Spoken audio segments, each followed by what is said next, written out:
اهلا ومرحبا بكم اعزائي المشاهدين متابعين قناه جديل سبورتس في كل مكان واكونت جديل 97 على التيك توك والانستجرام. معاكم كالعاده طبعا محمد جد الله، وعندنا حلقه جديده زي ما عودنا حضراتكم في كل اسبوع. بننزل حلقه بنتكلم فيها عن الاخبار الرياضيه المصريه والافريقيه والعالميه وكل ما يتعلق بالساحه الرياضيه مع حضراتكم. طبعا قبل اي حاجه مش تصلوا وسلم على سيدنا محمد في كل وقت وحين، وتعمل لايك وسبسكرايب للقناه عشان يوصلك كل جديد اول باول. فيلا بينا نبدا الحلقه. النهارده عندنا اخبار كتيره جدا جدا. صلاح، زيزو، الزمالك، الدنيا رايحه لفين، الاهلي، كل ما يتعلق بالاخبار اللي تهمكم طبعا زي ما قلنا حضراتكم. فيلا بينا نبدا الحلقه، يلا بينا.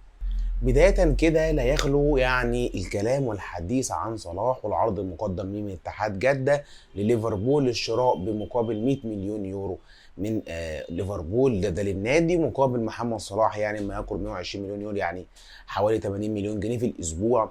فلا عرض حلو جدا لمحمد صلاح في ظرف 3 سنوات، يعني هيقرب من مليار و200 مليون جنيه. وما شاء الله طبعا هو اكبر على العرض يعني، ولكن حتى الان المفاوضات مستمره. حتى الان الى حد ما صلاح الى حد ما خلاص الموضوع شبه انتهى. وعضو مجلس اداره نادي اتحاد جده نزلت امبارح على الصفحه بتاعت القناه وقال نزل يعني شبه ان الصفقه تمت. فالكلام بشكل نسبه 70 او 80% صفقه صلاح تمت الى اتحاد جده، ان هم مصرين ان يرادوا جماهير اتحاد جده. طبعا بعد ان الجماهير كانت زعلانه ان هم جابوا فابينيو وجابوا بنزيما بس، وان الزمالك وان الهلال جاب صفقات اقوى، وان اهلي جده جاب صفقات اقوى، وان النصر جاب صفقات اقوى. طبعا حضراتكم احنا قلنا في الحاله اللي فاتت اكبر 4 انديه هناك فبيتنافسوا على الصفقات في الدوري السعودي. ولكن موضوع صلاح حتى الان خلاص الشبكه في الرتوش الاخيره، ويعني قريبا يتم الاعلان عن العرض وصلاح، ولكن برضو كل حاجه متغيره في الكوره زي ما حضراتكم عارفين. ولكن يعني بشكل كبير صلاح ما يقرب هيكون الاعلان صفقه هتقرب 100 مليون يورو. صلاح هياخده في الاسبوع 80 مليون جنيه، هياخد عربيه ليه ولافراد الاسره، هيكون ليه بيت في مكه في جده عفوا، هيكون ليه كل بص ينزلوا 100000 100000 يورو على عفوا غالبا.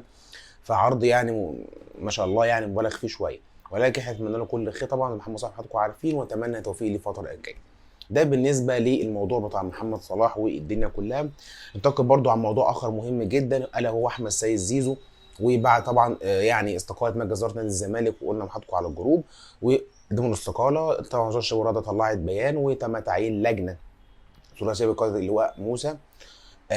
يعني اللواء يعني مسك اللجنه وقال لك ان خلاص موضوع زيزو يعني انتهى، هو فتوح بنسبه 90%، وان زيزو هياخد في الزمالك ما شاء الله ما يقرب من 220 مليون جنيه صافي من غير مكافآت الفوز وما الى ذلك. طبعا مبلغ كبير جدا لان زيزو كان هيجي له ما يقرب من 100 مليون في الشباب. فالعرض يعني شبه سكوا عليه الزمالك ورضوه بشكل كبير، وهاني بيرس دخل في الموضوع، وممدوح عباس دخل في الموضوع، ورجال اعمال زملكاويه من تكاتف من الدوله لحل الموضوع وقوف بنادي نادي الزمالك في الفتره الحاليه. وطبعا خلاص كابتن حسين لبيب اعلن برضه في قائمه هينزل بيها، وان الزمالك الفتره الجايه يكون افضل. والكابتن احمد سليمان ايضا اعلن ان هو تم رجوع عضويته، وقال لك يعني رجوع روح الى الجسد. وكابتن هشام يكن فالزمالك يبتدي يفوق بعد حمد منصور، نجوم الابناء متخاصمين معاه يبتدوا يرجعوا، ان الناس اللي كانت متخصصه مع رضا منصور لا خلاص الموضوع بالنسبه لهم بقى في حريه في النادي، النادي رجع لاولاده مره ثانيه، والموضوع يبقى افضل ان شاء الله الفتره الجايه للزمالك. وانا بقول للجميع الزمالك تفائلوا، هيتم يعني انا شايف ان المجلس الجاي هيبقى افضل، وان الجمعيه العموميه خاص يعني المفروض انها خدت الدور يعني او خدت الاستفاقه من اللي حصل من رضا منصور، هو العضو او العدو الاول والاخير نادي الزمالك. فده طبعا تفاصيل زيزو خلاص هو فتوح بنسبه 90% كمان في الزمالك، وهيتم جلب صفقات كويسه، والزمالك يمشي ان شاء الله على الخطى الصحيحه الفتره المقبله. برضو عندنا خبر تاني بقى يتعلق بالنادي الاهلي الا وهو تجديد كولر، وخلاص الراجل جدد موسمين مع النادي الاهلي في الفتره الجايه، وهيكمل معاهم المسيره بجانب الموسم الحالي في موسمين تاني. فكولر مستمر مع النادي الاهلي بين انجازات وبطولات. راجل يعني دماغه كويسه جدا جدا زي ما وضحنا لكم فنيا كتير قبل كده وشرحنا. الراجل ماشي بخطى ثابته كويس. النادي الاهلي طبعا ان هو جدد له حاجه شيء انجاز ان هو وافقوا واقنعوه بالتجديد. كان في بعض الرتوش كده كان عايزها الراجل الاهلي هي هيلم طبعا بيها، وبعض الرتوش اللي انا بحطها قبل كده في بعض ادوات التدريب في بعض اللعيبه في الصفقات. ويعني هو كل همه مهاجم طبعا قوي زي ما وضحت لكم اكتر من مره. ده ما يتعلق بالنادي الاهلي والزمالك واخر الاخبار الرياضيه. نخش بعد كده على الاخبار اللي معانا مع حضراتكم عشان بس ايه الحلقه ما تطولش اكتر من كده، فيلا بينا.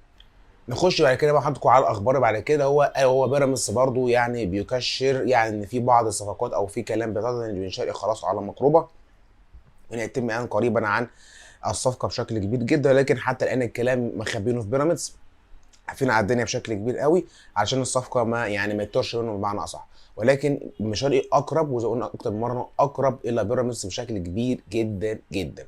برضو الكابتن احمد ايمن منصور اعلن او يوضح ان النادي المصري يرد مقدم تعاقد مع نادي الزمالك بسبب ان هو لقى ان القيد موقوفه. طبعا اضطروا انه يروح الى نادي مصري، فبيجبرهم ان هم يرجعوا مقدم التعاقد مره ثانيه لنادي الزمالك احتراما للزمالك ومشاعير وجماهير نادي الزمالك بشكل كبير جدا. ده بالنسبه لخبر احمد ايمن منصور. برضو عندنا ان هو طبعا الموضوع كله لا يخلو عن الكلام عن الزمالك وكل الاخبار عن الزمالك بشكل كبير جدا، ان الزمالك خلاص مرتضى منصور برضو تم تم اعلان الحبس عليه لمده 6 شهور بسبب يعني سبقات في مديره في مركز الحسابات او جهاز المركزي للمحاسبات على ما اظن، ويعني حبس لمده 6 شهور واختفاء عن الصوره الفتره المقبله بشكل كبير. برضو في اخبار تانية مهمه بالنسبه للصفقات. هل الزمالك هيجيب صفقات ولا لا؟